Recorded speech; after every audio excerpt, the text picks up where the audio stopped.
चलिए, मैं डॉक्टर अनुपमा कुमारी, associate professor, Kanpur विद्यालय degree college, department of home science.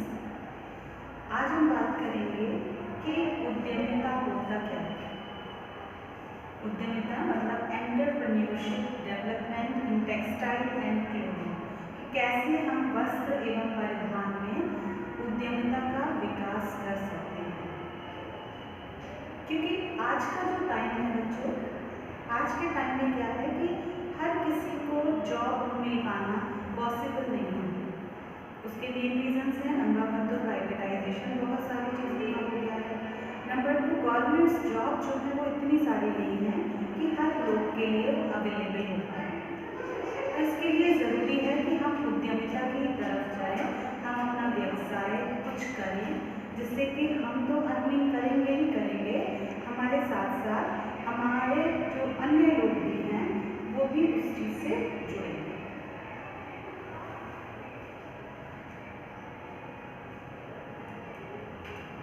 सबसे पहले जानते हैं कि उद्यमिता होता क्या है। तो उद्यमिता को एकल और समूह के रूप में हम परिभाषित कर सकते हैं कि जो व्यवसाय शुरू करे, संगठित होकर के जिसको चलाता है, क्योंकि व्यवसाय करना जो है वो एक व्यक्ति के बस की बात नहीं है।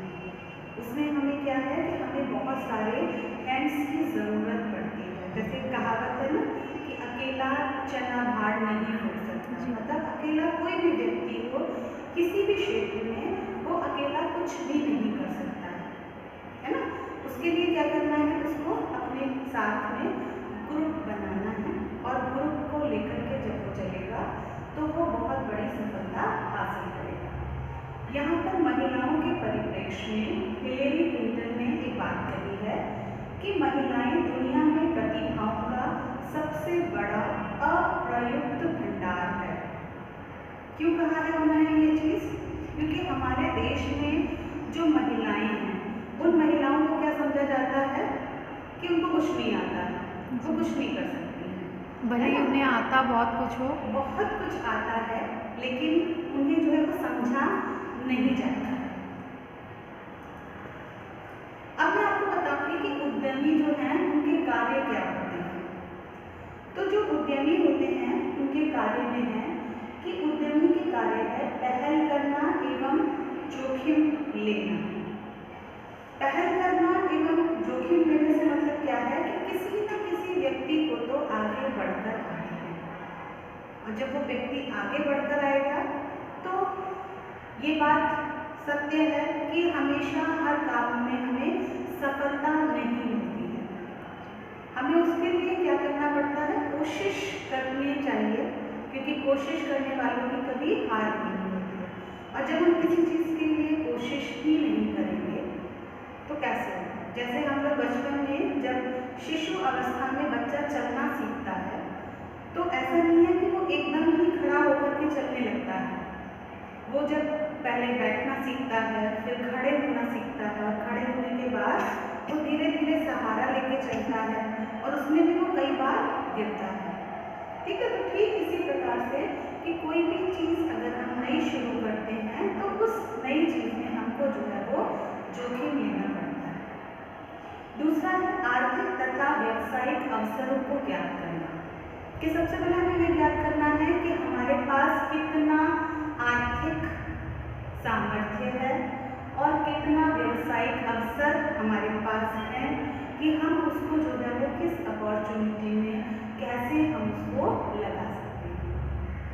नेक्स्ट है परियोजना नियोजन, कि हमें प्लान करना आना चाहिए कि जो भी हम व्यवसाय करना चाहते हैं, उद्यमिता में लगना चाहते हैं, उसका हमें नियोजन, एक प्लान बनाना है।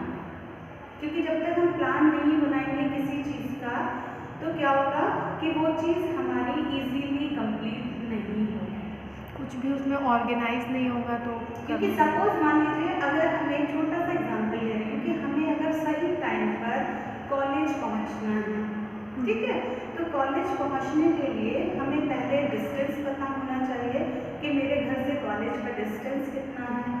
दूसरा, मैं किस साधन से कॉलेज पहुँचूँगी, उस से पहुंचने में मुझे कितना समय लगेगा। ठीक है, दूसरी चीज़ मेरे परिवार के प्रति मेरी क्या जिम्मेदारियां हैं, जिन जिम्मेदारियों को मैं पूरा करना है और जिम्मेदारियों को पूरा करने में मुझे कितना वक्त लगेगा। तो जब तक मैं उन सारी चीज़ों में कैलकुलेट नहीं करूँगी, ठीक है, तब तक मैं किसी भी चीज़ को क्या करूँगी कि उसकी नियोजन नहीं कर पाऊँगी। नेक्स्ट है परियोजना का अनुमोदन करना, कि उसको अनुमोदित भी करना है हमें। दूसरा है व्यवसाय की स्थापना करना, कि हमने सब कुछ डिसाइड कर लिया कैसे करना है, क्या करना है, तो हमें उसको स्टैब्लिश भी करना है। दूसरा है व्यवसाय का प्रबंधन करना, कि हमको पूरा मैनेजमेंट करना है कि हमारे लिए उस व्यवसाय में कितने लोग होंगे, वो लोग क्या करेंगे, कैसे हम वर्क का डिवीज़न करेंगे, सारी चीज़ें। नेक्स्ट आता है नव प्रवर्तन तथा विविधीकरण, कि कौन सी हम नई चीज़ों को उसमें ऐड करेंगे और क्या उनमें विभिन्नता आएंगी। नेक्स्ट है उद्यम विकास कार्यक्रमों में भाग लेना, कि जहाँ भी जो भी व्यवसाय से रिलेटेड प्रोग्राम्स होते हैं, कार्यक्रम होते हैं, उन सभी प्रोग्राम्स में हमें भाग लेने की जरूरत है।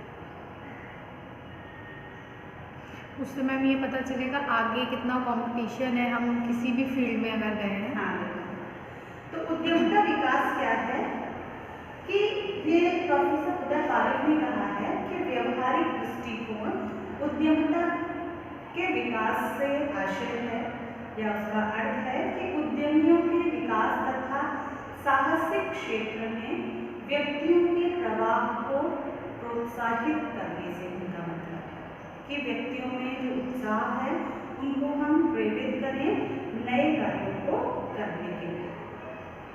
तो क्या है कि किसी भी राष्ट्र की जो आर्थिक विकास है, वो विकास की जो प्रक्रिया है उसमें उद्यमी जो होते हैं उनका विशेष योगदान होता है। ये जो आर्थिक विकास के संवाहक होते हैं उद्यमी, और जो देश के में जो उपलब्ध साधन होते हैं, संसाधन होते हैं, जो कि हमारे पास प्राकृतिक और मानवीय दोनों रूपों में होते हैं, उनका उपयोग जो है वो हम राष्ट्र हित के लिए करते हैं। और उद्यमिता के विकास के बिना जो है वो अर्थव्यवस्था के विकास की कल्पना भी हम नहीं कर सकते, है ना। मतलब हमारे यहाँ जब व्यवसाय होंगे तभी क्या होगा, हमें धन लाभ होगा, और जब धन लाभ होगा तो हम क्या करेंगे कि वो हमारी जो अर्थव्यवस्था है पूरे राष्ट्र की वो सुदृढ़ बनेगी। तो उद्यमिता द्वारा नए उद्यमियों का निर्माण किया जाता है, और जिससे क्या होता है, श्रेष्ठ समाज के निर्माण का मार्ग जो है वो प्रशस्त होता है, और उद्यमियों में स्वस्थ एवं रचनात्मक सोच उत्पन्न होती है। एक परिभाषा है कि ऐसे कार्य करना उद्देश्य जनसमूहों में से संभावित उद्यमियों की खोज करना, उनमें उद्यमिता की भावना का विकास करना तथा तकनीकी तथा प्रबंधकीय प्रशिक्षण देकर उन्हें अपना व्यवसाय स्थापित व संचालित करने में सहयोग देते हैं। नेक्स्ट आता है उद्यमिता के उद्देश्य क्या है। उद्यमिता के उद्देश्य में सबसे पहला जो उद्देश्य है वो है प्रथम पीढ़ी के व्यवसायों का निर्माण करना। प्रथम पीढ़ी के व्यवसायों का निर्माण करने से तात्पर्य है कि उद्यमी पैदा होते हैं, विकसित नहीं किए जा सकते। ये एक अवधारणा है या एक विचार है जो कि परिवर्तित करके उचित प्रशिक्षण के द्वारा उद्यमियों का विकास करना, और जिन घरों में कभी भी कोई भी व्यवसाय से संबंधित बात नहीं हुई थी, तो ऐसी पीढ़ी को व्यापार एवं व्यवसाय करने के लिए प्रेरणा देना उद्यमिता विकास कार्यक्रम का प्रथम उद्देश्य है। ठीक है, मतलब अभी तक क्या कहा जाता था कि जिनके पेरेंट्स कोई बिजनेस कर रहे हैं तो उनके बच्चे भी बिजनेस करेंगे, लेकिन ये सोच जो है वो अब बदलती हुई नजर आ रही है कि हम जो है वो प्रशिक्षण के थ्रू उनकी इस सोच को बदल सकते हैं, कि ऐसा नहीं है कि जो भी उद्यमी उद्यमी गुणों का विकास करना, कि ये कार्यक्रम उद्यमी प्रेरणा वाले व्यक्तियों की पहचान करते हैं और उन्हें शिक्षण एवं प्रशिक्षण देकर उनमें उद्यमिता के आवश्यक गुणों को विकसित करने का प्रयास किया जाता है।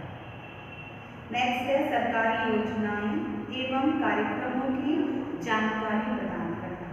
क्या होता है कि बहुत से लोगों को पता ही नहीं होता है कि सरकार के द्वारा कौन सी योजनाएं और कौन से कार्यक्रम जो है वो बनाए जा रहे हैं। तो विभिन्न प्रकार की जो भी सरकारी योजनाएं होती हैं और उन योजनाओं के अंतर्गत जो भी कार्यक्रम होते हैं वो उद्यमियों को उपलब्ध कराई जानी चाहिए, जिससे कि उन्हें पता चले कि कौन सी योजना से क्या लाभ उन्हें मिल सकता है।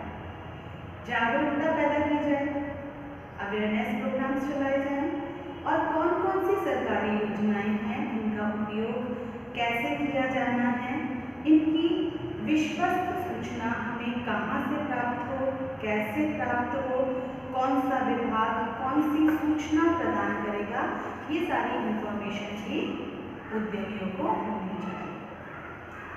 नेक्स्ट आता है आपका कि व्यवसाय निर्माण में उद्यमियों की सहायता, कि उद्यमियों के व्यवसाय निर्माण के लिए बहुत जरूरी है कि जो उनकी आधारभूत तत्व हैं, जो समंक हैं, वित्तीय सहायता है, सरकारी जानकारियां हैं, आदि सभी की जानकारी प्रदान करना जो है वो व्यवसाय निर्माण को सुगम बना देता है, आसान बना देता है ना। कि जब तक हमारे पास हमें पता ही नहीं है कि क्या आधारभूत तत्व होते हैं, वित्तीय सहायताएं कहाँ से प्राप्त होंगी, तब तक हम कोई भी कार्य को इजीली नहीं कर पाते हैं। नेक्स्ट है उद्यमिता के लाभ दोष से अवगत कराना, कि जो भी अपनाया जाने वाला व्यवसाय है, मतलब जो भी व्यवसाय हम करना चाहते हैं या जिस भी उद्यमिता से हम संबंधित हैं, उस उद्यमिता में हमें क्या लाभ हो सकते हैं, क्या हानियां हो सकती हैं, और उससे हमें अवगत कराया जाना चाहिए, जिससे कि जब हम व्यवसाय की स्थापना कर रहे हैं, उसका संचालन कर रहे हैं, तो उसमें जो भी आने वाली कठिनाइयां हैं उनका मुकाबला करने के लिए हम तैयार हैं। नेक्स्ट है कि देश के सभी भागों में उद्यमिता को विकसित करना, कि देश के संतुलित विकास के लिए प्रत्येक क्षेत्र में उद्योगों की स्थापना की जानी चाहिए। ठीक है, हमारे देश में जितने भी राज्य हैं उन सब में प्रत्येक क्षेत्र में उद्योग जो है वो लगाने चाहिए, और ऐसी दशा में जो उद्यमियों को अल्प विकसित क्षेत्र लगे। ठीक है, क्योंकि बहुत से क्षेत्र हमारे यहाँ ऐसे हैं जो कि अभी विकसित नहीं हैं, तो ऐसे क्षेत्र हमारे देश के जो कि अभी विकसित नहीं है, वहाँ पर व्यवसाय लगाने के लिए प्रेरित किया जाना चाहिए, जिससे कि वहाँ की जो लोकल जनता है, वो जनमानस है, उनको कोई लाभ हो सके। नेक्स्ट है व्यवसाय संचालन व विपणन संबंधी प्रशिक्षण प्रदान करना, कि जो उद्यमी हैं उनको व्यवसाय करना जो है वो सिखाया जाए, और विभिन्न पक्षकारों के साथ कैसे मधुर संबंध स्थापित किए जाते हैं, बाजार विश्लेषण कैसे किया जाता है, और विपणन के लिए विक्रय, विज्ञापन एवं विक्रय संवर्धन की विधि क्या है, प्रतिस्पर्धा का मुकाबला कैसे किया जाए, इन सभी चीजों के बारे में बताना बहुत ज्यादा जरूरी है। नेक्स्ट है लघु एवं कुटीर उद्योगों को विकसित करना, कि स्थानीय स्तर पर जो उपलब्ध प्राकृतिक संसाधनों का यूटिलाइजेशन है ना, उसको क्या करना चाहिए, उसमें हम लघु एवं कुटीर उद्योगों की स्थापना करने के लिए उन्हें प्रेरित करें।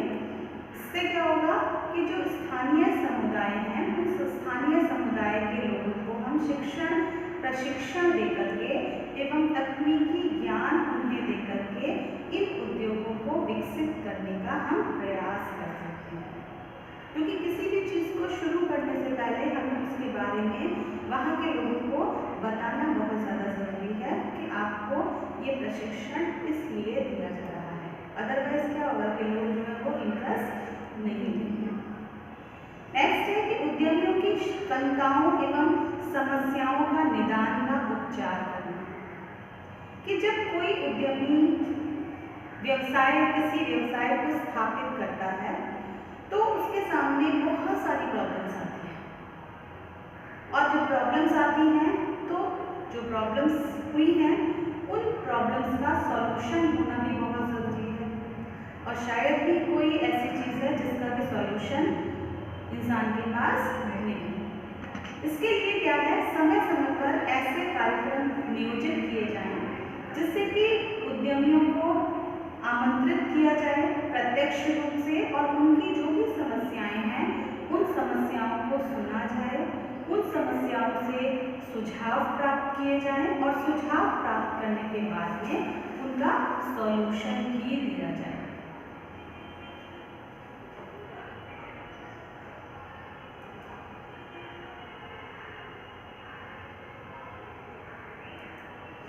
अब है उद्यमिता विकास में योगदान देने वाले घटक। कुछ घटक हैं जैसे व्यक्तिगत घटक, सामाजिक एवं सांस्कृतिक घटक, वातावरणीय घटक और सहायता प्रणाली। हम अब एक एक करके इनके बारे में जानेंगे। सबसे पहले आता है व्यक्तिगत घटक। व्यक्तिगत घटक क्या है कि इस व्यक्तिगत घटक में महत्वपूर्ण घटक है ये बहुत ज़्यादा। क्यों? क्योंकि व्यक्ति के द्वारा ही उद्यमी क्रियाओं की पहल की जाती है, और व्यक्ति ही व्यवसाय की स्थापना करने या ना करने के संबंध में निर्णय लेता है। ठीक है, कि उसे कोई व्यवसाय स्थापित करना है या नहीं करना है। सबसे पहला आता है इसमें अभिप्रेरणा घटक, सेल्फ मोटिवेशन। अभिप्रेरणा घटक जो है वो अभिप्रेरणा के अभाव में व्यक्ति जो है वो साहसिक कार्यों की तरफ अग्रसर नहीं हो सकता है। ठीक है, और व्यक्ति अपने संचालन, अपने व्यवहार के द्वारा ही अपने व्यवसाय को सरल बना सकता है। इसके लिए 3 महत्वपूर्ण कार्य उसको करने होते हैं। एक होता है साहसिक अभिप्रेरणा, दूसरा होता है संघर्ष क्षमता, और तीसरा है प्रभावोत्पादकता। सबसे पहले है कि अभिप्रेरणा, ये साहसिक अभिप्रेरणा, कि किसी क्षेत्र में कुछ उपलब्धियां हासिल करके नवीनता लाना और उत्कृष्ट कार्यक्षमता को प्रदर्शित करने की इच्छा को विकसित करने की तरफ जोर दिया जाता है, और अन्य व्यक्तियों को प्रभावित करने तथा उन पर नियंत्रण रखने की इच्छा को उद्यमिता विकास के लिए महत्वपूर्ण बताया गया है।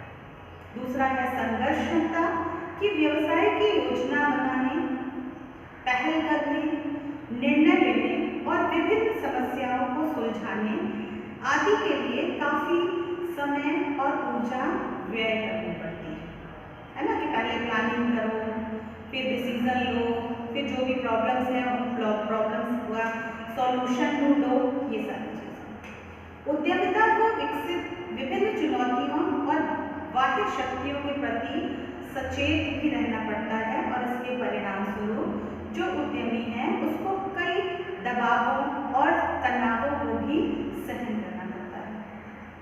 नेक्स्ट है आपका प्रभावोत्पादकता, कि जिन व्यक्तियों के अंदर विभिन्न परिस्थितियों में दूसरे को प्रभावित करने की क्षमता अधिक होगी वो उद्यमिता की तरफ आसानी से प्रेरित हो सकेंगे।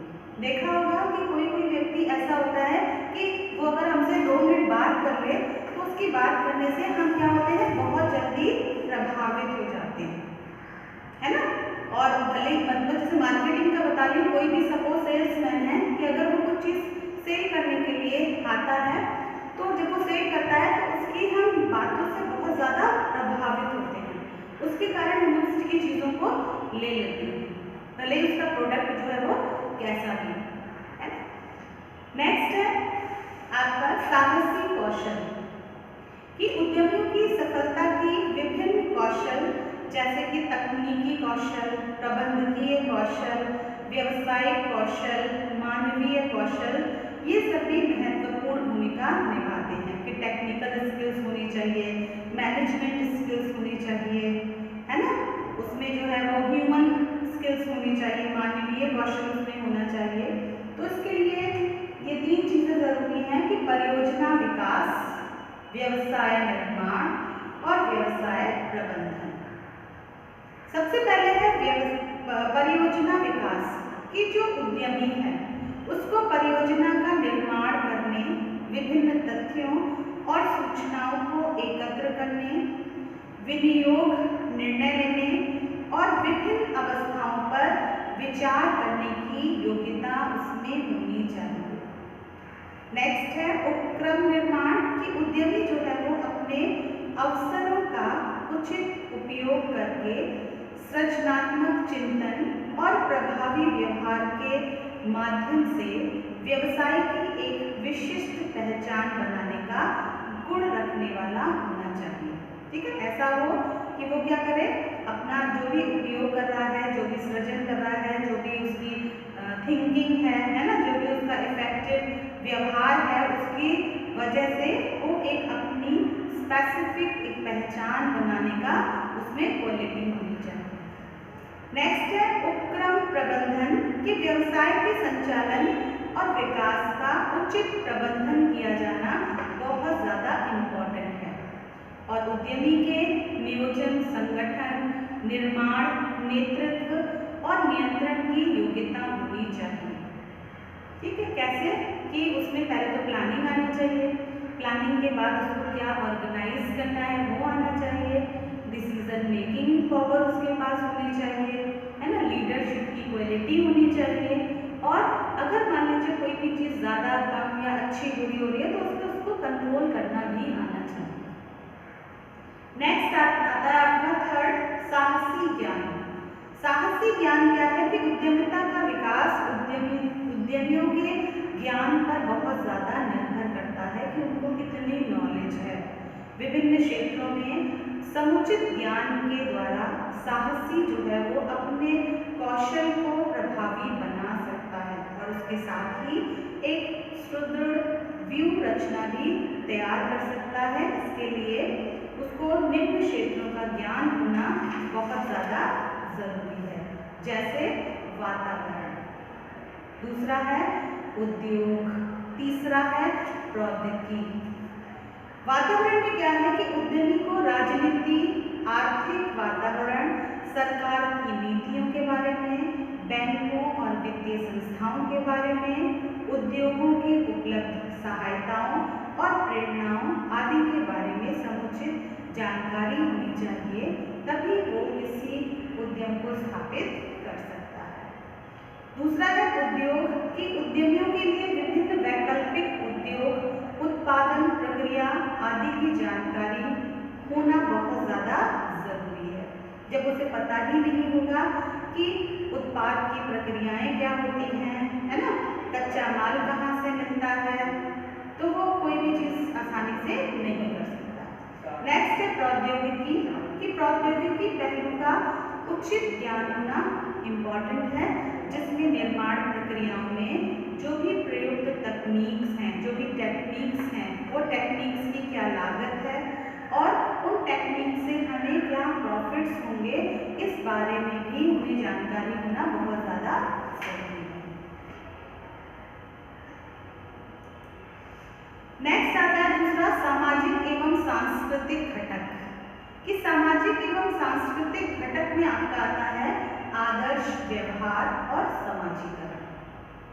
आदर्श व्यवहार में क्या है कि पारिवारिक आकांक्षाएं एवं दबाव, कि परिवार में स्वतंत्र कार्य प्रारंभ करने, धन कमाने, प्रतिष्ठा अर्जित करने आदि इच्छाओं के कारण व्यक्ति उद्योग स्थापित करने की तरफ आकर्षित होता है ना, कि परिवार में उसको फ्रीडम हो कि वो कोई भी काम कर सकता है ना, कहीं भी जा सकता है, किसी भी टाइप की कोई भी प्रतिष्ठा जो है वो उसमें अपनी बना सकता है। लेकिन अगर मान लीजिए उसको इस टाइप की कोई भी फ्रीडम नहीं है, कोई भी स्वतंत्रता नहीं है, तो क्या होगा, वो दबाव में आकर के किसी भी कार्य को अच्छे से नहीं कर पाएगा। नेक्स्ट है आत्मनिर्भरता, कि स्वतंत्र एवं आत्मनिर्भर जीवन जीने की इच्छा जो है वो व्यक्ति को साहसिक बनाने के लिए प्रेरणा स्रोत का कार्य करती है ना, कि हम सेल्फ डिपेंड होते हैं। तो सेल्फ डिपेंड जब होते हैं तो क्या होते हैं, हमें जोखिम लेने की संभावनाएं भी बढ़ जाती हैं, क्योंकि हर चीज स्मूथली एक जैसी नहीं चलती है ना, अप एंड डाउन होते रहते हैं। तो ऐसे व्यक्ति दूसरों के प्रभाव और मार्गदर्शन के बिना ही किसी परियोजना को साकार रूप प्रदान करते हैं। नेक्स्ट है जोखिम वहन, कि ये गुण व्यक्ति को साहसी बना देते हैं। वही कह रहे हैं ना कि कठिनाई जिस पे आती है वो उस कठिनाई से उबरने के भी रास्ते उसको पता होते हैं। नेक्स्ट है समाजीकरण, कि विभिन्न सामाजिक संस्थानों जैसे घर, स्कूल, धार्मिक संगठन, राजनीतिक दलों, अनौपचारिक समूह आदि का उद्यमिता विकास पर इफेक्ट पड़ता है, कि समाजीकरण से नव युवकों में साहसी मनोवृत्तियाँ, उपलब्धियाँ, भाव और रचनात्मकता चिंतन को प्रोत्साहित किया जाता है, और समाजीकरण के द्वारा प्रशिक्षण प्रदान करके उद्यमिता के आधार को निर्मित किया जा सकता है।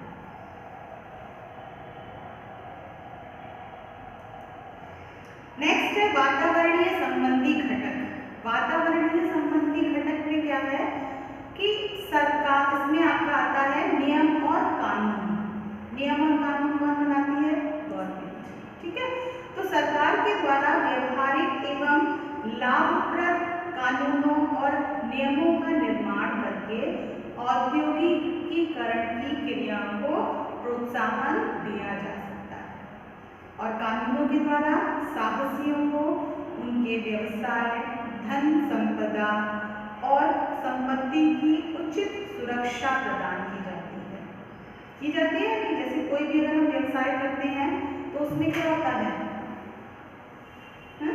जोखिम तो सभी जोखिम होता है। उसका अगर हम बीमा कराते हैं तो उस बीमा की जो धनराशि है, अगर सपोज कुछ घटना एक्सीडेंट हो गया, कोई घटना हो गई, तो वो हमें थोड़ा सा अंश उसका मिल सकता है, जो भी हमारा नुकसान हुआ है उसका, या वो डिपेंड करता है कि हम किस टाइप का बीमा करवाते हैं। नेक्स्ट है आर्थिक एवं व्यावसायिक वातावरण, कि हमारे देश में विद्यमान प्रतिस्पर्धा, आर्थिक स्थिरता, श्रम दशाएं, कीमत व आम स्तर, व्यापारिक चक्रों की स्थिति का भी उद्यमिता के विकास पर जो है वो बहुत ज़्यादा इफेक्ट पड़ता है, कि समाज के विभिन्न पक्षों जैसे उपभोक्ता, पूर्तिकर्ता, श्रमिक, विनियोजनकर्ता आदि का भी उल्लेखनीय योगदान जो है वो रहता है। नेक्स्ट है कि सरकारी नीति एवं प्रेरणाएं, कि जो औद्योगिक नीति है, लाइसेंस नीति, वित्तीय निर्यात, आयात निर्यात आदि सभी का जो निर्माण करके उद्यमिता को प्रोत्साहित किया जाता है ना, क्योंकि हर उद्योग के कुछ नियम कानून होते हैं, लाइसेंस लेना पड़ता है, किसी उद्योग को हम स्टार्ट करेंगे, वित्तीय निर्यात, आयात निर्यात, इन सभी का भी ध्यान रखना पड़ता है। तो जो पिछड़े हुए क्षेत्र हैं, जो गांव के लोग हैं, वहाँ के लिए क्या है कि सरकार विशेष छूट और सहायता की घोषणा करती है, जिससे कि उद्यमी जो हैं उन क्षेत्रों के प्रति आकर्षित हों और अपने उद्योगों को वहाँ पर लगाएं। ठीक है, कि छूट दी जाती है जिससे कि उन लोगों का भी डेवलपमेंट वहाँ पर हो जो कि पिछड़े हुए हैं। नेक्स्ट है राजनीतिक एवं प्रशासनिक प्रणाली, कि व्यक्तियों की उद्यमशीलता पर देश के राजनीतिक ढांचे, प्रशासनिक चिंतन, सरकारी मशीनरियां, नौकरशाही, राजनेताओं की विचारधारा आदि का काफी असर पड़ता है। नेक्स्ट है तकनीकी विकास, की उपलब्ध प्रौद्योगिकी, वैज्ञानिक क्रियाएं, तकनीकी अनुसंधान, ये सभी उद्यमिता विकास में काफी योगदान देते हैं। कि हमारे पास क्या टेक्नोलॉजी है, ठीक है, कौन कौन सी रिसर्च हुई है, वो सारी चीज़ें। तो नई तकनीक के माध्यम से हम क्या करते हैं, नई वस्तुओं का निर्माण करते हैं, नई नई चीज़ों को सीखते हैं और उसके माध्यम से नई वस्तुओं को निर्मित भी करते हैं, बनाते भी हैं।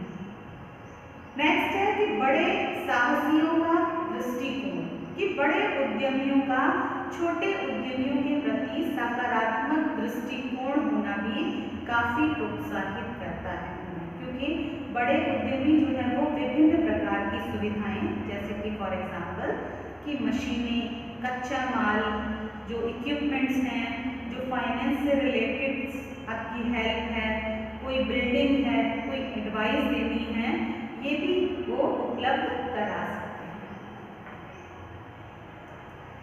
नेक्स्ट आता है सहायता प्रणाली। सहायता प्रणाली क्या है कि आधारभूत सुविधाएं, कि सरकार द्वारा आधारभूत साधनों एवं सुविधाओं, जैसे कि औद्योगिक बस्तियों का निर्माण करें, कच्चे माल की व्यवस्था करे, शक्तियों के संसाधनों की पूर्ति करे, बीमा, वित्तीय सुविधाएं, परिवहन आदि उद्यमिता के विकास को गति प्रदान कर सकते हैं, है ना। जैसे कि मान लीजिए हम कहीं पर भी कोई भी अपना व्यवसाय शुरू करना चाहते हैं, वहाँ पर लोग ही नहीं है, ठीक है, तो अगर मान लीजिए हम वहाँ पर कोई बस्ती उनकी बसा दें, है ना, और उस बस्ती बसाने के बाद में कच्चा माल उनको उस व्यवसाय से रिलेटेड प्रोवाइड करा दें, उनके सारे शक्ति के साधन आपूर्ति करा दें, उनको बीमा दें, या अगर सपोज उनको कोई प्रॉब्लम हो जाती है, कुछ हो जाता है, तो आपका इंश्योरेंस है ना, कोई फाइनेंशियल उनको सपोर्ट करें, या अगर मान लीजिए हमारे व्यवसाय और उनके रहने की जगह में अगर डिस्टेंस है, तो हम उनको परिवहन सुविधाएं दे सकते हैं, जिससे कि वो आसानी से आ जा सके, जिससे क्या होगा कि हमारा जो उद्यमिता है वो विकसित होगी। नेक्स्ट है साहस अभिमुखी शिक्षा पद्धति, कि स्कूल, कॉलेज, विश्वविद्यालय, प्रबंधकीय हमारे संस्थान, तकनीकी संस्थान, इन सब के द्वारा जो है वो विभिन्न व्यावसायिक एवं अभिमुखी पाठ्यक्रमों का संचालन किया जाए, कि हमारे स्कूल लेवल पे, कॉलेज लेवल पे, यूनिवर्सिटीज़ में, है ना, जो भी मैनेजमेंट से रिलेटेड टेक्नोलॉजी की जो भी हमारे इंस्टीट्यूट हैं, उनमें ऐसी चीज़ों को डेवलप किया जाए जिससे कि क्या हो, ऐसे पाठ्यक्रम वहाँ पे रखे जाएं जिससे कि हमको क्या हो, उद्यमिता से संबंधित हेल्प मिले। जैसे अभी जो हमारी न्यू एजुकेशन पॉलिसी है वो इसी चीज़ को ध्यान में रखते हुए बनाई गई है ना। नेक्स्ट है सहायक संस्थान, कि इन संस्थानों का मुख्य कार्य है साहसियों को निर्यात, प्रशिक्षण, तकनीकी प्रबंध, आधुनिकीकरण, विपणन, यंत्र, कच्चा माल और आदि के संबंध में सुविधाएं प्रदान करना, और इन संगठनों के द्वारा साहस के विकास के लिए कई योजनाओं का आयोजन भी किया जाता है, ठीक है, कि टेक्नोलॉजी, है ना, नए क्या क्या चीज़ें आ रही हैं, कैसे हम ट्रेनिंग प्रोग्राम्स कर सकते हैं, कच्चा माल कहाँ से प्रारंभ हो रहा है, ये सारी चीज़ें। नेक्स्ट है बैंकों व वित्तीय संस्थानों की भूमिका, कि रियायती दरों पर वित्तीय सहायता उपलब्ध करा करके उद्यमिता को प्रोत्साहित किया जा सकता है। इसके लिए विशेष ऋण सुविधाएं, पुनः वित्तीय और आवश्यक परामर्श जो है वो प्रदान करके साहस के विकास में योगदान दिया जा सकता है ना। जैसे कि ऋण के लिए बहुत सारी चीज़ें होती हैं कि अगर आप रूरल और अर्बन एरियाज में ही जो उनका परसेंटेज है वो अलग होता है ना। जैसे रूरल एरियाज के लिए उसकी रेट ऑफ इंटरेस्ट जो है वो कम होता है ना।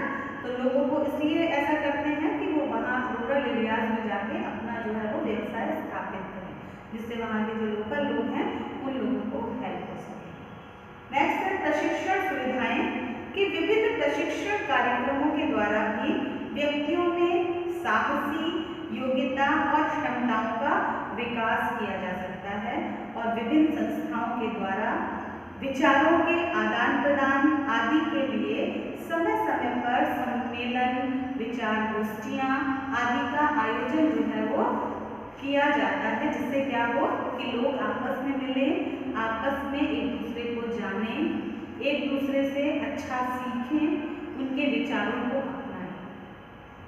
नेक्स्ट है शोध तथा साहित्य कि साहस के संबंध में समस्याएं जो भी आती हैं वो उनके ऊपर रिसर्च होनी चाहिए, शोध होनी चाहिए, प्रकाशन होने चाहिए, जिससे क्या होगा कि देश में उद्यमिता का काफी विकास होगा और साहसी साहित्य एवं अनुसंधान से साहसी व्यवसायों की स्थापना होगी, जिससे कि लोगों का मार्ग जो है वो प्रदर्शित होगा। लोगों को पता चलेगा कि अमुक व्यक्ति आज इस स्टेज पर है, वहाँ पर है, तो उसके जीवन में उसने क्या क्या कठिनाइयों को झेला।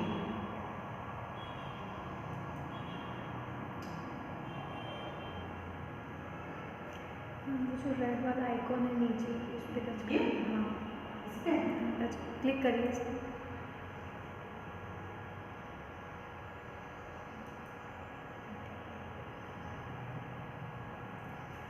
नेक्स्ट अब आपका आता है कि उद्यमियों हेतु ध्यान रखने योग्य बातें क्या कि सोच समझकर ही सही व्यवसाय का हमें चुनाव करना चाहिए। इसके लिए हमको कुछ बातों को ध्यान में रखना चाहिए, जैसे कि स्थापना की सुविधा।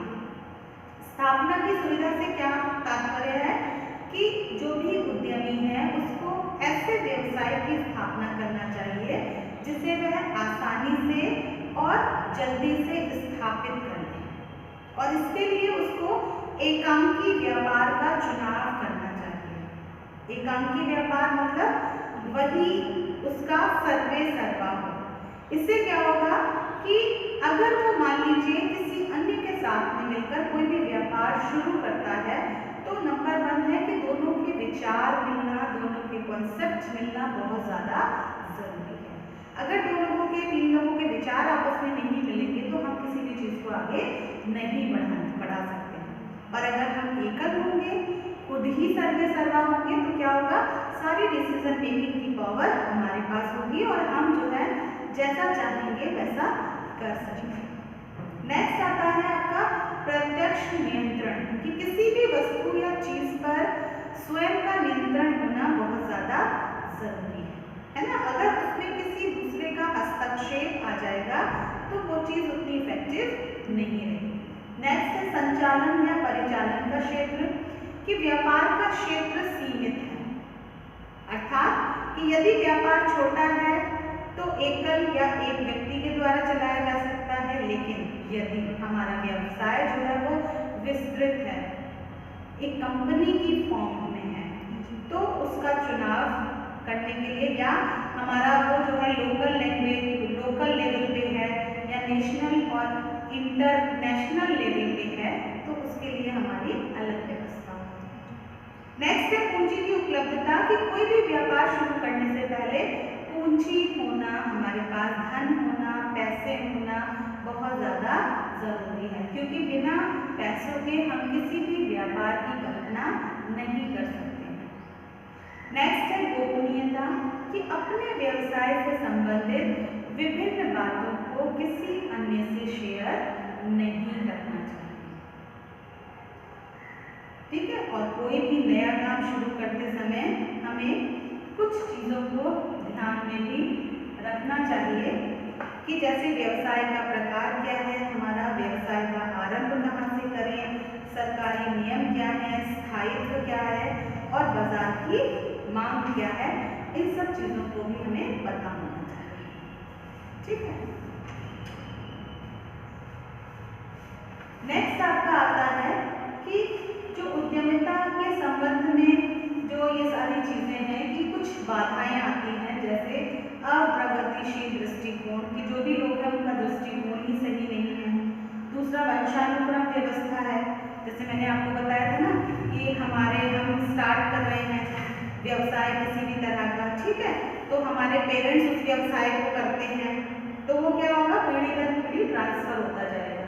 नेक्स्ट पूंजी की कमी, जो मैंने अभी बताई कि अगर हम फाइनेंशियल स्ट्रॉन्ग नहीं होंगे तो हम किसी भी व्यवसाय को स्टार्ट करने के बारे में नहीं सोच सकते। नेक्स्ट तकनीकी और व्यावसायिक शिक्षा का अभाव, कि हमें अगर मान लीजिए कोई भी टेक्नोलॉजी के बारे में नहीं पता है, कोई भी वोकेशनल एजुकेशन हमें नहीं पता है, तो हम कोई भी व्यवसाय को नहीं शुरू कर सकते। नेक्स्ट है आधारभूत सुविधाएं हमारे पास नहीं है ना, हमारे पास बेसिक चीज़ें ही नहीं है, तो हम कैसे शुरुआत करेंगे। नेक्स्ट प्रशासनिक सुविधाओं का अभाव, हमें किसी भी चीज़ के बारे में पता ही नहीं है। नेक्स्ट बड़े उद्योगों से प्रतिस्पर्धा, क्योंकि जो बड़े उद्योग हैं उनसे प्रतिस्पर्धा होती ही है, क्योंकि वो बड़े चीज़ का ज़्यादा वो अपना दबदबा उनका होता है। नेक्स्ट है कठोर नियंत्रण एवं कानूनी व्यवस्था, कि हर चीज़ के लिए क्या है, एक अपना डिसाइडेड पैटर्न होता है, ठीक है। अब नेक्स्ट मैं आपको जो बता रही हूँ वो बता रही हूँ कि कुछ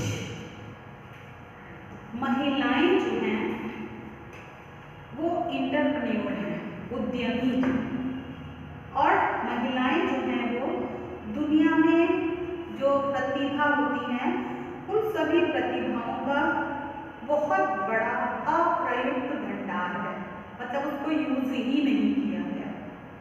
वर्तमान समय में जो भारत में महिलाएं हैं वो पुरुषों की तुलना में अपने आप में एक उद्यमी के रूप में सामने आ रही हैं, और महिलाएं जो है वो अपने में स्वयं में साहस का उपयोग करने से रोकने के लिए जो पुराने समय में समाज के द्वारा जो निर्धारित सीमाएं थी उनको मानने से इनकार कर रही हैं।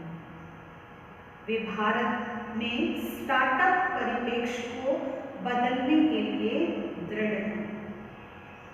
वो दिन अब चले गए जब महिलाओं को जो है वो हर क्षेत्र में कमजोर समझा जाता था। अब वो पुरुषों से भी आगे निकल चुकी हैं और वो पूरे संसार में महिलाओं में एक नकारात्मक सोच को उन्होंने खत्म कर दिया है, जो कहते थे कि महिलाएं जो हैं वो परिवार की कमजोर कड़ी होती हैं। अब वो सिर्फ एक गृहिणी ही नहीं है, वो डॉक्टर भी है, लॉयर भी है, इंजीनियर भी है, वैज्ञानिक भी है, विमान चालक भी है, वाहन चालक भी है, सेनाओं की प्रमुख भी बन रही हैं और बहुत आगे तक पहुंच रही हैं। अब महिला एक अच्छी उद्यमी बन चुकी है और खुद के दम पर आज वो अपना व्यवसाय न केवल अपने शहर तक ही सीमित कर रही है, बल्कि देश विदेशों में भी वो अपना परचम जो है वो लहरा रही है। कुछ ऐसी शख्सियत के बारे में ही बात करते हैं जो कि विश्व स्तर तक पहुंच गई है। पहचानते हो? Who is this?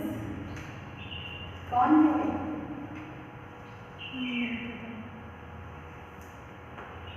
ये है इंदिरा लुई। इंदिरा लुई जो है ये एक जाना पहचाना नाम है। ये जो है वो पेप्सिको कंपनी की प्रेसिडेंट और CEO हैं। इन्होंने अपनी मास्टर डिग्री येल यूनिवर्सिटी के पब्लिक मैनेजमेंट और IIM कोलकाता से फाइनेंस और मार्केटिंग में मास्टर डिग्री इन्होंने प्राप्त की है। और इन्होंने जो है वो पेप्सिको से पहले मोटोरोला, एशिया ब्राउन बावरी में उच्च पदों पर काम किया है। इन्होंने व्यवसाय के क्षेत्र में जितनी उपलब्धियां हासिल की हैं उसके लिए इन्हें सम्मानित भी किया है। नेक्स्ट पहचानिए कौन? ये है इंदु जैन। इंदु जैन जो है वो इंडिया की सबसे बड़ी media group Bennett Coleman and India limited की चेयरमैन या चेयरपर्सन है ये, और इनके अंतर्गत द टाइम्स ऑफ इंडिया और कई बड़े न्यूज़पेपर्स आते हैं। इनकी पहचान एक आध्यात्मवादी, मानवतावादी, उद्यमी और शिक्षाविद के रूप में होती है। इन्हें 2016 में भारत सरकार के द्वारा पद्म भूषण से भी सम्मानित किया गया है। 2003 में भारत के राष्ट्रपति के द्वारा औपचारिक रूप से लॉन्च किए गए एकता फोरम के लिए ये एक मार्गदर्शक की तरह काम करती रही है। चलिए नेक्स्ट पहचाना, ये है किरण मजूमदार शाह।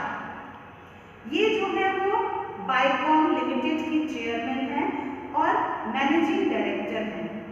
1978 में इसकी शुरुआत की गई थी और औद्योगिक एंजाइम्स के निर्माण से और आज ये एक बायो फार्मास्यूटिकल कंपनी बन चुकी है और ये कंपनी बायोमेडिसिन रिसर्च का सेंटर बनी है। यहाँ इस समय डायबिटीज पर फोकस किया जा रहा है और 1989 में इनको जो है वो पद्मश्री से सम्मानित किया गया था और 2005 में इनको जो है वो पद्म भूषण से भी नवाजा गया। पहचानिए, ये है चंदा कोचर। चंदा कोचर आईसीआईसी बैंक की एमडी और सीईओ हैं। इनके नेतृत्व में आईसीआई बैंक ने भारत में बेस्ट बैंक रिटेलर का अवार्ड भी जीता है और इनके अलावा excellence award, retail banker of the year, business women of the year, rising star award से भी ये सम्मानित हो चुकी है। नेक्स्ट, इनको तो पहचानते हो गए, हमें तो वो है, बताओ नाम नहीं याद आ रहा है इनको। किससे रिलेटेड है? नहीं याद आ रहा है। नहीं आ रहा है, थोड़ा सा कोशिश करो दिमाग के, शायद पहचान में आ जाए कौन है। चलिए मैं बताती हूँ, ये है वंदना लूथरा। Yes ma'am. वंदना लूथरा जो है वीएलसीसी जो ब्यूटी प्रोडक्ट्स हैं जो कि एशिया, अफ्रीका और 11 देशों में अपना साम्राज्य फैला चुकी हैं और इनमें वजन घटाने के समाधान एवं सौंदर्य उपचार के लिए चिकित्सीय दृष्टिकोण के लिए व्यापक रूप से मान्यता प्राप्त है और 2013 में इनको जो है वो पद्मश्री से एवं 2015 में फॉर्च्यून इंडिया द्वारा भारत में व्यापार में 33वीं सबसे शक्तिशाली महिलाओं के रूप में इनको जो है वो सूचीबद्ध किया गया है। भारत सरकार के द्वारा सौंदर्य और कल्याण के क्षेत्र में कौशल परिषद की स्थापना नई दिल्ली स्थित मोरारजी देसाई नेशनल इंस्टीट्यूट और योगा की जनरल बॉडी मेंबर्स हैं ये। और प्रधानमंत्री कौशल विकास योजना के बारे में आपने सुना होगा। उस प्रधानमंत्री कौशल विकास योजना के उद्यमिता मंत्रालय के द्वारा गठित समिति में आप सदस्य के रूप में भी कार्यरत हैं। नेक्स्ट पहचाना, ये है नैनालाल किदवई। बैचलर डिग्री इकोनॉमिक्स में नई दिल्ली विश्वविद्यालय से इन्होंने प्राप्त की है। एमबीए हार्वर्ड यूनिवर्सिटी से किया है इन्होंने और ये एमबीए करने वाली पहली भारतीय महिला है। ये जीएम मॉर्गन स्टैनली की चेयरमैन बन चुकी हैं और एचएसबीसी की कंट्री हेड और ग्रुप जनरल मैनेजमेंट हैं। ट्रेड और इंडस्ट्री के क्षेत्र में आपने बहुत सारी उपलब्धियां हासिल की हैं और इन्हें भी पद्मश्री से सम्मानित किया जा चुका है। नेक्स्ट जो बोल रही हूँ वो सब पहचान लेंगे। करो क्लिक। जी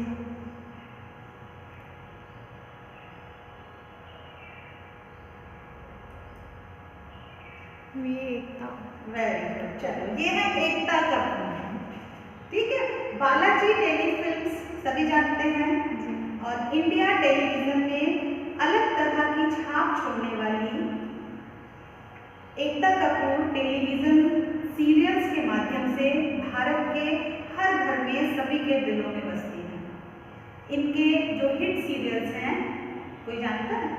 मैम इनके सीरियल जैसे क्योंकि सास भी कभी बहू थी, मैम इनके सीरियल कसौटी जिंदगी की, कहानी घर घर की, कसौटी जिंदगी की, इनके सीरियलों की ये स्पेशलिटी थी कि इनके serial most of the serials का से शुरू होते थे।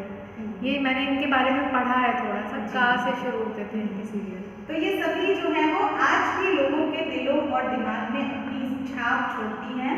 2006 में इन्हें 6वें इंडियन टेली अवार्ड के दौरान हॉल फॉर्म फेम पुरस्कार से भी सम्मानित किया जा चुका है।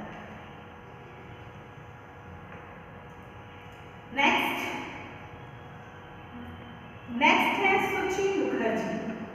सुचि मुखर्जी जो है वो girls fashion hub live road के बारे में सभी जानते होंगे। इनके द्वारा 2012 में लाइम रोड की स्थापना की गई थी और तब से lime road online shopping hub बन चुका है। सुचि 40 वर्ष से कम उम्र की महिलाओं में बढ़ती हुई प्रतिभा के लिए सम्मानित हो चुकी है। नेक्स्ट है जाने, ये है रिचाकर। रिचाकर क्या है कि ऑनलाइन शॉपिंग स्टोर ज़िवामे, सबने सुना है? ये उस ज़िवामे की फाउंडर हैं। ज़िवामे जो है वो एक हिब्रू शब्द जीवा से लिया गया है जिसका अर्थ होता है चमक। तो रिचाकर ने महिलाओं के जो इनर वियर के तरीके हैं, जो इनर वियर लेडीज पहनती हैं, उसके इनर वियर के तरीके को इन्होंने बदला है और इनर वियर पहनने के बारे में देश भर में भारतीय महिलाओं को शिक्षित करने में ज़िवामे जो है वो सफल रहा है। नेक्स्ट, अदिति गुप्ता। अदिति गुप्ता जो है वो महिलाओं में जो पीरियड्स होते हैं, मंथली पीरियड्स, उनके बारे में बात करें तो क्या होता है कि लोग जो है वो शर्मा जाते हैं, खुलकर कोई भी बात नहीं करना चाहता है। लेकिन जो अदिति हैं उन्होंने मेंस्ट्रुओपीडिया के बारे में सबसे पहले सोचा जब वो रिसर्च करेंगे। लेकिन अब समय बदल चुका है, अब लोग क्या हैं कि इन सब चीज़ों पर खुलकर बात करने लगे और इन्होंने 2012 में को फाउंडर तोहिब पाल के साथ में मिल करके मेंस्ट्रुओपीडिया की एक कंपनी बनाई जो कि ऑनलाइन उपलब्ध है और इसमें पीरियड और मेंस्ट्रुएशन से संबंधित जानकारियाँ उपलब्ध कराई हैं। समझ आ रहा है? जी। चलिए नेक्स्ट आता है एम ऑफ एजुकेशन। जो हम पढ़ रहे हैं उसके कुछ उद्देश्य हैं या नहीं? क्या कि वो हमारा नैतिक विकास करता है, हमारी पर्सनैलिटी का विकास होता है, हमारी स्किल डेवलप होती है और नॉलेज आती है या नहीं है ना? कि शिक्षा क्या है, उसका वास्तविक मूल्य तब होता है जबकि उसके जो उद्देश्य हैं वो हमें चरित्र निर्माण में हेल्प करें, है ना? दूसरा है कि अच्छा नागरिक एक परिस्थिति या परिसंपत्ति होता है देश के लिए। ज्ञान से हमें शक्ति मिलती है और लक्ष्य प्राप्ति के लिए एक महत्वपूर्ण हिस्सा है कि हमारे अंदर कौशल है, स्किल्स हैं।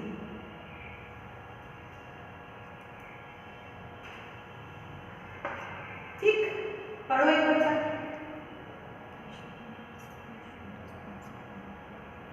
Vocationalization responds to unemployment through skill development, empowerment। ठीक है, तो मतलब क्या है कि हमको जो है वो एम्पावर होने की बहुत ज़्यादा जरूरत है। नेक्स्ट आता है प्रोडक्ट डेवलपमेंट। सपोज अब हम बात कर रहे हैं कि हम क्लोथिंग में इसको कैसे ला सकते हैं, ठीक है? तो प्रोडक्ट डेवलपमेंट में क्या है कि उपभोक्ता विकास, उपभोक्ताओं के द्वारा जो पुराने उत्पाद हैं उन उत्पादों को हम कैसे जो है वो नए उत्पाद की फॉर्म में ला सकते हैं। ठीक है, इसके लिए जो भी अवधारणाएं हैं, डिजाइन है, निर्माण है, उत्पादन है, परिचय है, उसको कैसे हम वितरित कर सकते हैं। ठीक है, this process may be undertaking with a view to provide fresh user experience, addressing a need, providing solution to problem, increasing customer base and market share, as well as driving and increasing in sale and profit for a given company. Next, why? क्यों हमें चाहिए? क्या होगा? Changes in technology, कि हम तकनीकी में change कर सकें। Demand by customer for new और इम्प्रूव्ड प्रोडक्ट, है ना, कि जो हमारे कस्टमर्स हैं, जो उपभोगकर्ता हैं, उनकी डिमांड के अकॉर्डिंग हम जो है वो प्रोडक्ट्स में क्या करें? इम्प्रूवमेंट कर सकें। Next, new product introduce into the market by the competitor, कि उपभोक्ता के द्वारा मांग में सुधार करके उत्पादों को प्रतियोगिताओं के द्वारा बाजार में पेश किया जाए। Perceptions of our need in the market by a company, बाजार में आवश्यकताओं का बोध हो, पता हो। Trends and seasonal requirement and changes, कि मौसम के अनुसार क्या आवश्यकताएं हैं, क्या चेंजेस हम कर सकते हैं, या उसका रुझान जो है वो किस तरह से।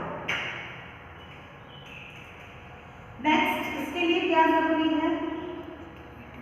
सबसे पहले है क्रिएटिव होना, रचनात्मकता होना। दूसरा है टेक्निकल, तकनीकी का ज्ञान होना।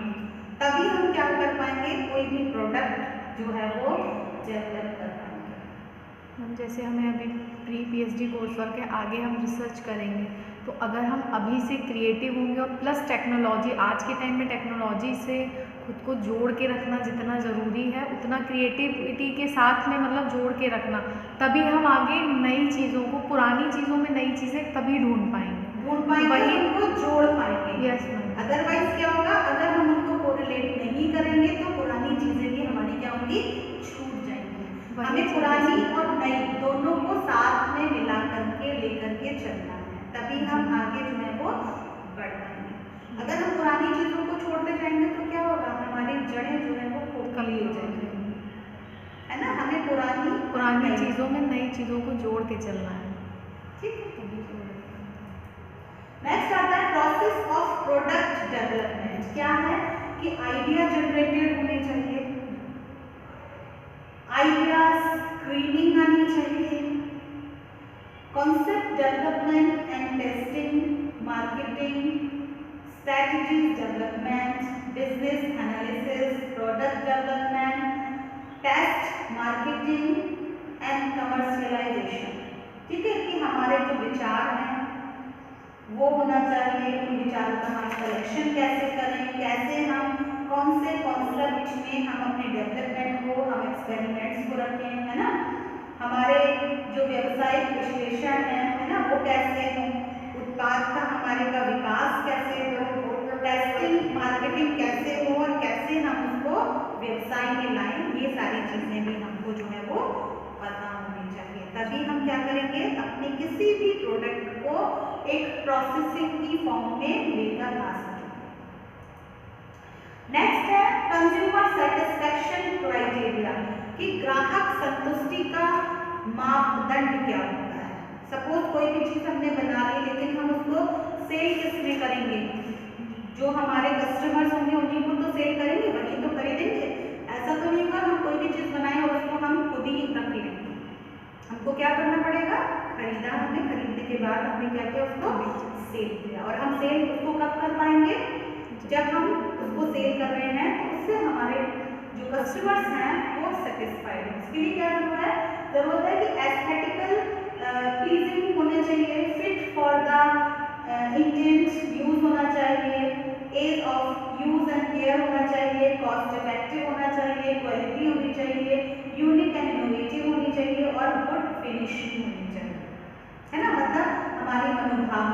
चाहिए, हमारी इच्छा होनी चाहिए कि हम उसको यूज करें, वो प्रॉपरली फिट होने चाहिए, है ना, इजी टू केयर होने चाहिए, प्रभाव मतलब और कॉस्टली भी नहीं होने चाहिए, मतलब हमारे बजट में भी आने चाहिए, है ना। और उसके बाद में उसमें जो है जो भी फिनिशिंग हुई है वो फिनिशिंग भी जो है वो प्रॉपर होनी चाहिए। मैम एस्थेटिकल प्लीजिंग का मतलब एस्थेट मतलब मन भावना, मतलब हम उसको किसी भी चीज को जैसे लेने के लिए अट्रैक्टिव होना जैसे, मतलब हम मन में सोचते हैं ना कि वो चीज हम लें। यस। ठीक है, नेक्स्ट आपका आता है इसमें कि रिसर्च, आपके अचीवमेंट ऑफ सेटिस्फेक्शन क्या होनी चाहिए, कि research, planning, creative exploration, layout, location and target group, technology and human skills, मतलब हमारा जो प्लान है, जो रचनात्मक अन्वेषण है हमारा, जो हमारा एक लेआउट हमने तैयार किया है, जो स्थान है, जो हमारा ग्रुप है, जो उसमें टेक्नोलॉजीज हैं और जो मानवीय कौशल हैं, ह्यूमन स्किल्स हैं, उन सब को मिला करके हम जो अचीव कर रहे हैं उस अचीवमेंट में जो हम पा रहे हैं उसमें सेटिस्फेक्शन है या नहीं। नेक्स्ट आता है क्राइटेरिया ऑफ इवैल्यूएटिंग प्रोडक्ट, कि हमने अपने जो प्रोडक्ट डेवलप किया उसके लिए क्या क्राइटेरियाज हैं, तो उसमें है ये टेक्निकल डिजाइनिंग, जिसमें आपका comfort, quality, fit and size, durability, construction and care, है ना, कि हम किस तरह से कंफर्ट है या नहीं, किस क्वालिटी के हैं, साइज जो हम पहन रहे हैं प्रॉपर साइज में है या नहीं, कितना चलेगा, कंस्ट्रक्शन कैसा है, केयर कैसी होगी। दूसरा है कि एस्थेटिक डिजाइन, कि जो अपीयरेंस है, जो अट्रैक्टिवनेस है वो कैसी है, मतलब देखने में उनको कैसा लग रहा है।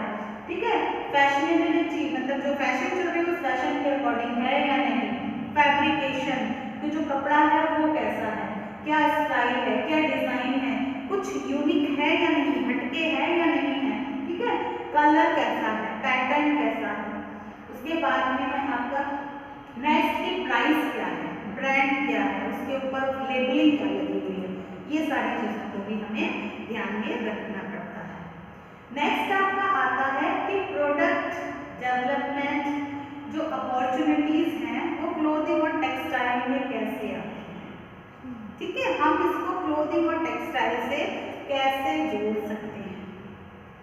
क्लियर है कि क्या है, यहाँ पे सब कुछ दिखाया जा रहा है कि वो एक भेड़ है, उस भेड़ से जो है वो फाइबर निकाला जा रहा है, उसके बाद क्या है, फाइबर को जो है वो ऊनी में बना रहे हैं, डिजाइन बना रही है, वीविंग हो रही है यहाँ पे, उसके बाद में स्टिचिंग हो रही है और फिर जो है वो प्रोडक्ट मार्केट में आया है हमारा सेल होने के लिए।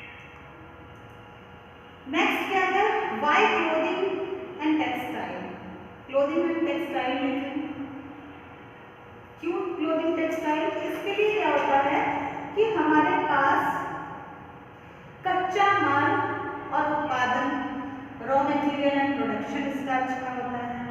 ठीक है, सोर्सिंग हब है ये, raising in expenditure on textile, availability of work forces, लोग आसानी से हमें उपलब्ध हो जाते हैं, है ना, घर में जो लेडीज होती हैं वो भी ये क्लोथिंग कंस्ट्रक्शन का काम अच्छे से कर सकती हैं। फेवरेबल गवर्नमेंट पॉलिसीज, गवर्नमेंट के द्वारा बहुत सारी पॉलिसीज हैं जो चलाई जा रही हैं जिससे कि लघु और कुटीर उद्योगों को जो है या इस उद्यमिता डेवलपमेंट को जो है वो बहुत हेल्प मिलती है, हाई ग्रोथ पोटेंशियल है ना, तो ये सारी चीजें इसमें शामिल होती हैं। नेक्स्ट है what all one should know, कि सभी को क्या पता होना चाहिए, कि knowledge of element of design, है ना, कि जो डिजाइन है उसके तत्व क्या है, जैसे लाइन, कलर, टेक्सचर, शेप, है ना, कि जो एलिमेंट ऑफ डिजाइन है वो हमारे एलिमेंट ऑफ डिजाइन क्या होते हैं। ठीक है, लाइन कैसी होनी चाहिए, सीधी लाइन, तिरछी लाइन, खड़ी लाइन, है ना, और उनका इफेक्ट क्या पड़ता है जब हम कोई भी गारमेंट पहनते हैं कि हमारी शेप जो है वो उसी के अकॉर्डिंग नजर आती है ना। अगर हम स्ट्रेट लाइंस पहनते हैं तो हम लंबे नजर आते हैं, वहीं पर अगर हम फ्लैट लाइंस लेंगे तो क्या होगा, हम चौड़े नजर आते हैं। ठीक है।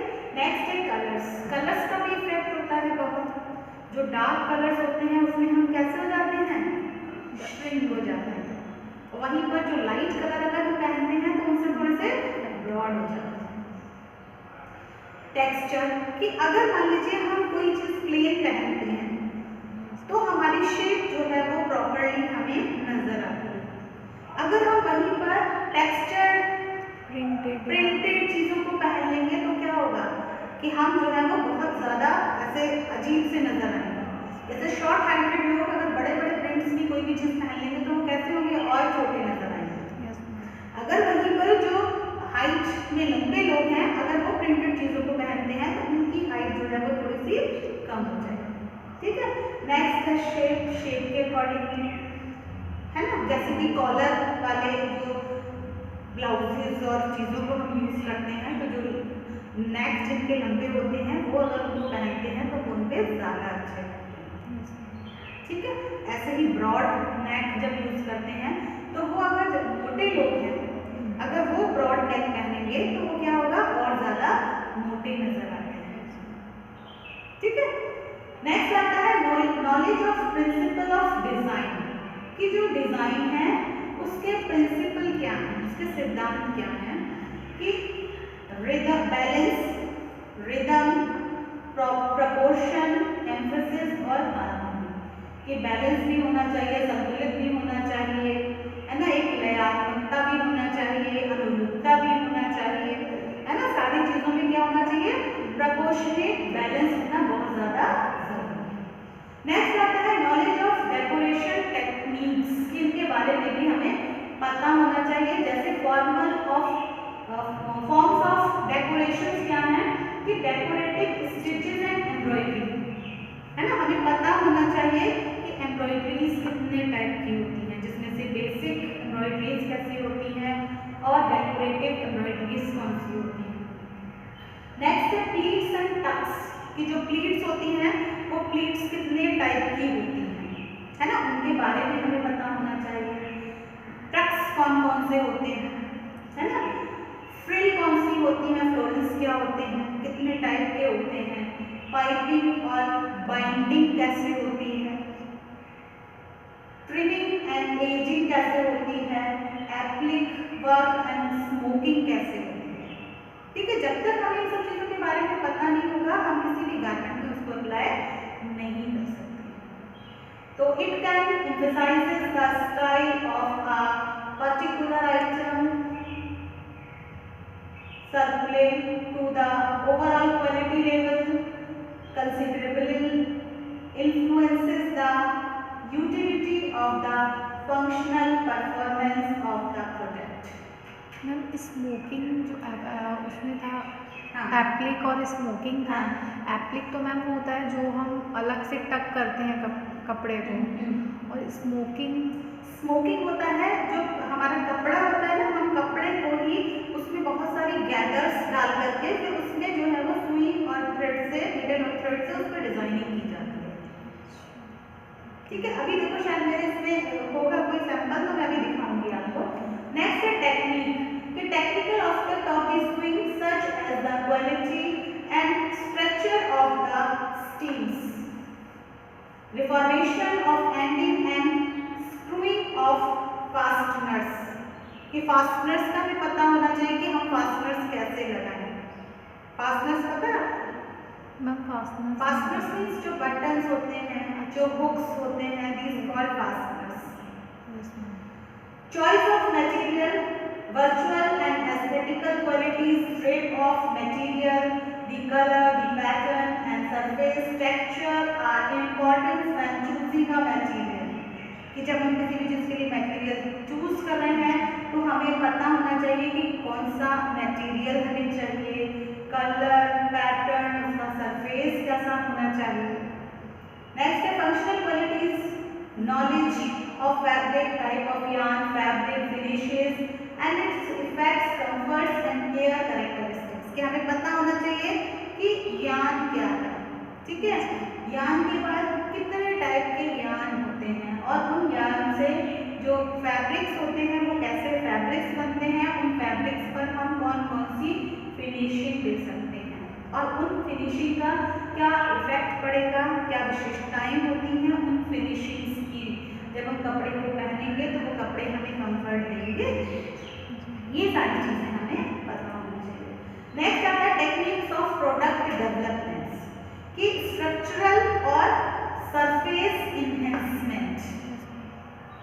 स्ट्रक्चर में क्या है आपका knitting, spinning and weaving, non woven and felt, crocheting, bleaching, garment manufacturing. और सरफेस इनहेंसमेंट में क्या है आपकी dyeing, printing, finishing, embroidery and applique. इससे क्या होगा आपका गारमेंट बनेगा जो कि fashion, accessories, bags, shawl, stoles, household textile आपके उससे निकल करके आएंगे।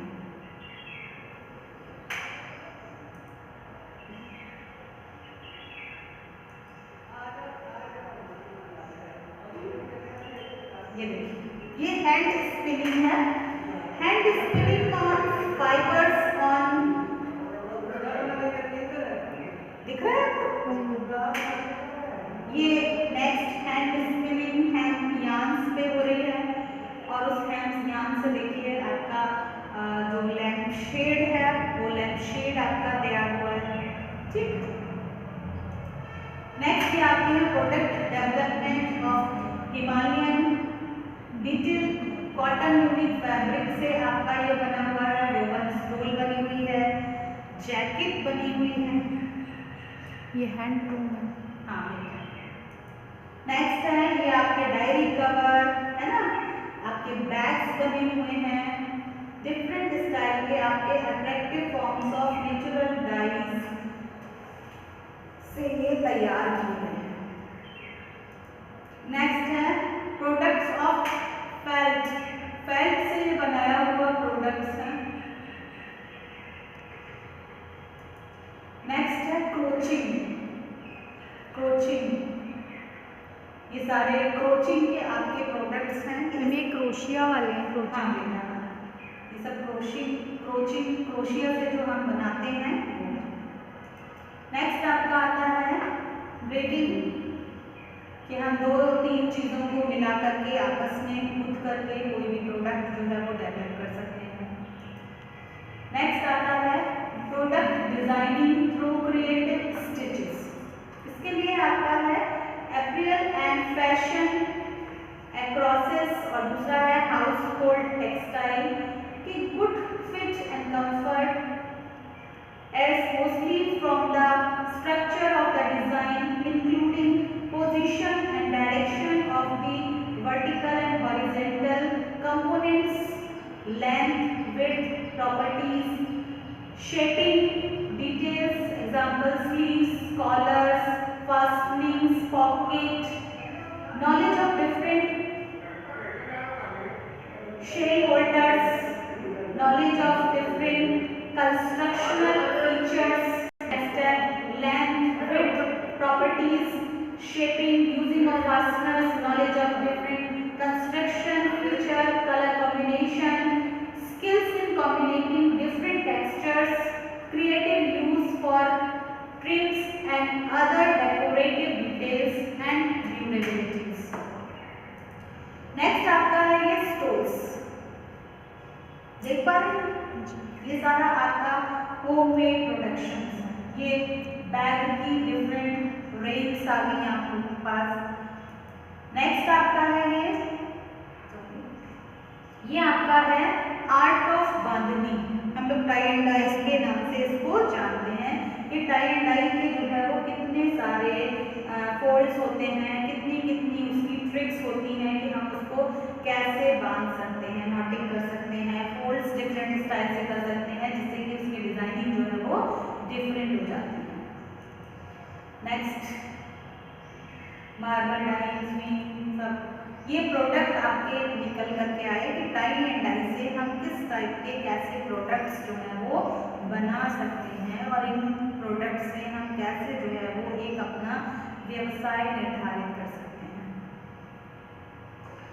नेक्स्ट आपका है cushion covers, bedsheet with tie and dye से हम ये सारी चीजें भी बना सकते हैं।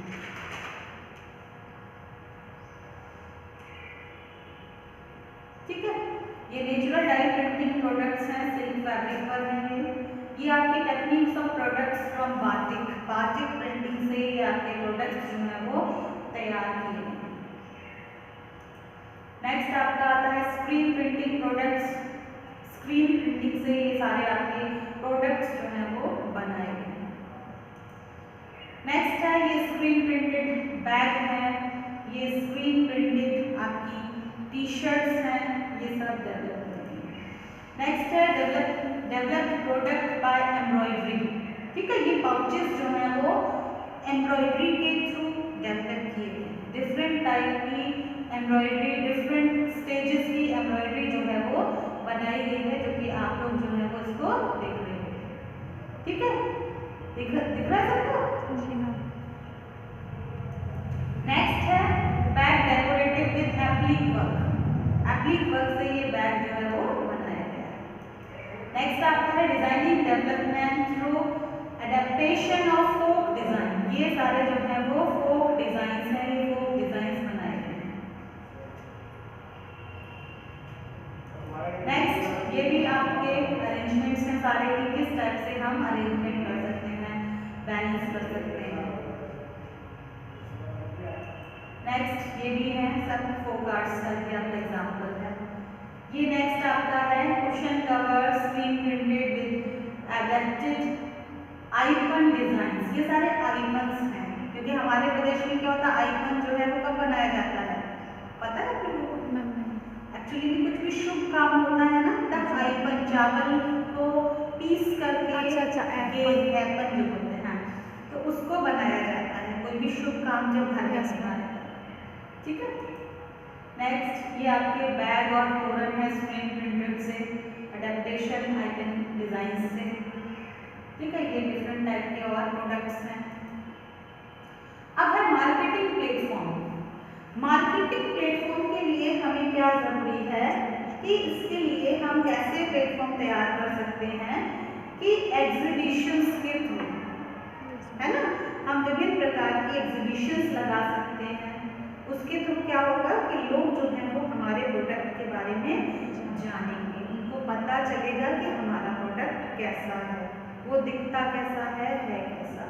दूसरा ऑनलाइन प्लेटफॉर्म के थ्रू भी हम क्या कर सकते हैं कि मार्केटिंग कर सकते हैं, है ना। बहुत सारे ऐप्स हैं उनके थ्रू हम अपना कोई भी डाल सकते हैं कुछ भी। नेक्स्ट है पर्सनल कॉन्टैक्ट्स, कि जिन लोगों से हमारे कॉन्टैक्ट हैं हम उनको पर्सनली इंडिविजुअली या ग्रुप फॉर्म करके अपने प्रोडक्ट्स को उसमें डाल सकते हैं। सोशल मीडिया के थ्रू भी हम डाल सकते हैं, जैसे फेसबुक बहुत अच्छा मीडियम है, उसके थ्रू भी हम अपने प्रोडक्ट्स को डाल सकते हैं। और इस कोरोना काल में तो लोगों ने अपना बिजनेस जो है वो फेसबुक यूट्यूब के माध्यम से बहुत ज़्यादा बढ़ा लिया है, क्योंकि पर्सन टू पर्सन जो कांटेक्ट था वो नहीं हो रहा था, लेकिन फेसबुक और बहुत सारे ऑनलाइन प्लेटफॉर्म के माध्यम से हमारी जो भी ज़रूरत का सामान था वो सारा हम तक पहुंच रहा था और हम जो है वो अपने बिजनेस को भी इससे आगे बढ़ा पा रहे थे।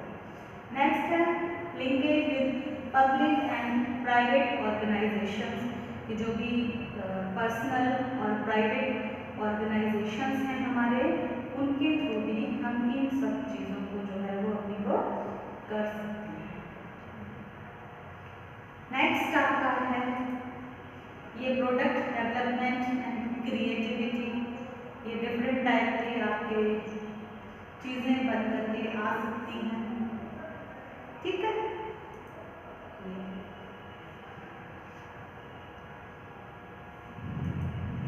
नेक्स्ट कंक्लूजन हमारा निकलता है कि रचनात्मकता की इच्छा हमारे अंदर हो। ठीक है, स्पष्ट लक्ष्य हो हमारे पास जो है वो इंटीग्रेटेड क्रिएटिविटी हो, वेलनेस हो, टीम वर्क हो। ठीक है, तो उससे हम क्या करेंगे कि हमारे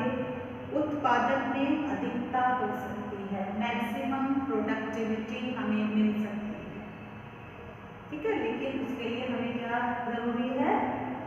इंटरेक्शन होना है, इंटीग्रेशन होना है, क्रिएटिविटी होनी है, वेलनेस होनी है, टीम वर्क होना है और क्लियर सेट गोल्स हमारे पास होना चाहिए। तब क्या होगा कि हम जो है वो मैक्सिमम प्रोडक्टिविटी हमको मिल सकती है। मैम इंटीग्रेशन का मतलब क्या होता है? इंटीग्रेशन मतलब होता है हमारा कि आपका जो रचनात्मकता की इच्छा है, जो स्पष्ट लक्ष्य है, जो हमारा टीम वर्क है, वो सारी चीजें इसी के अंतर्गत आती हैं। ठीक है, और हम जो ये उद्यमिता वाला आप अभी शुरू में बता रही थी, इसमें उद्यमिता है ये केवल बड़े क्षेत्र, मतलब जैसे बहुत से होते हैं, मतलब बड़े ब्रॉड एरिया पे बहुत से लोग मतलब अपना खुद का बिजनेस है या जो भी कर रहे हैं उसमें आगे बढ़ने के लिए बड़े और छोटे ये दोनों उद्योगों के क्षेत्र में होता है उद्यमिता। मतलब नहीं बेटा, मैम उद्यमिता का मतलब जैसे जोखिम उठाना उद्यमिता उद्योग का के मतलब क्षेत्र में। जोखिम उठाना नहीं होता है। उद्यमिता मतलब होता है हम कोई भी व्यवसाय को शुरू करते हैं तो मैं जो हूँ वो उद्यमी होंगी। Yes ma'am. ठीक है, मैं जो होंगी मतलब नया व्यवसाय चाहे वो एंटरप्रेन्योरशिप, एंटरप्रेन्योर होंगी। Yes ma'am. जैसे मैं मतलब बड़े लेवल पे हो या छोटे लेवल पे हो, एंटरप्रेन्योर ही बोला जाएगा अगर वो नया बिजनेस या कुछ भी कोई भी हो, कोई भी व्यक्ति अगर किसी भी व्यवसाय से तो उसको एंटरप्रेन्योर ही बोला जाएगा। यस मैम, बस यही थोड़ा सा समझ में आया। एंटरप्रेन्योर ही उसको बोला जाएगा। यस है ना। तो ऐसे हम जो है ये सब चीजें मैंने जो आपको बताई हैं उसके थ्रू हम क्या कर सकते हैं कि कोई भी क्लोथिंग एंड टेक्सटाइल के क्षेत्र में भी बहुत सारा स्कोप है। हम उस स्कोप के थ्रू जो है वो इन सब चीजों को कर सकते हैं। इंटीग्रेटेड का मतलब होता है समन्वयक। इंटीग्रेटेड समन्वयक, किसी चीज को इकट्ठा करना, इंटीग्रेटेड। मैम वही टीम वर्क भी है, अगर टीम वर्क इकट्ठा सबको लेके चलना, काम करना। जी समझ में आ गया। चलो अच्छा है। और बताओ, और किसी को अगर कुछ पूछना हो तो।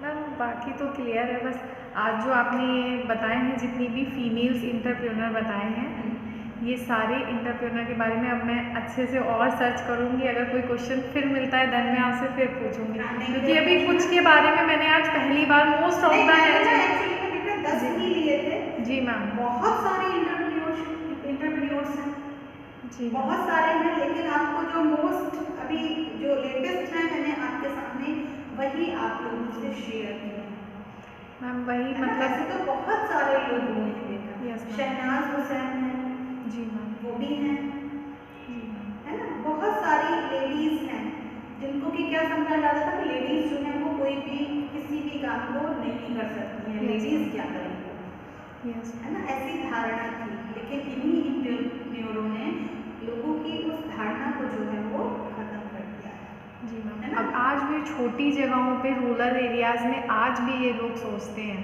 कि आज भी वहाँ पे लेडीज को किसी भी चीज़ की कोई भी फ्रीडम नहीं है। इसीलिए मैंने कहा ना कि ये सारे जो व्यवसाय हैं वो ऐसी जगहों पर शुरू किए जाएं जहाँ पे क्या हो, रूरल एरियाज में जो लोग पिछड़े जगह एरियाज में होंगे तो वहाँ के आसपास का जो एरिया है वो भी डेवलप होगा और उसके अलावा वहाँ की जो लेडीज हैं वो लेडीज की जो घर में स्थिति है वो उनकी स्थिति भी सुधरेगी। क्योंकि अभी तक क्या होता है, लेडीज को क्या समझा जाता है कि बस ये तो घर पे ही रह सकती है, केवल किचन का काम, घर के काम। लेकिन ऐसा नहीं है। अभी लॉकडाउन के पीरियड में क्या देखने में मिला कि बहुत सारे लेडीज ने घर पे जो चीज़ें वो बना सकती थी उन चीज़ों को उसने क्या किया, सेल आउट किया। जैसे खाना ही ले लो, खाना ही बहुत से लोगों ने अपना बिजनेस शुरू कर दिया कि वो उस खाने को बना करके भेजते थे, है ना। तो यही सारी है। ऐसे ही बहुत सारे इस कोरोना काल में इंटरप्रेन्योर जो है वो डेवलप हो गए, बहुत सारी उद्यमी जो है वो डेवलप हो गए, है ना। सारी चीज़ें। और कोई क्वेश्चन? मैम नहीं, अब समझ में आ गया।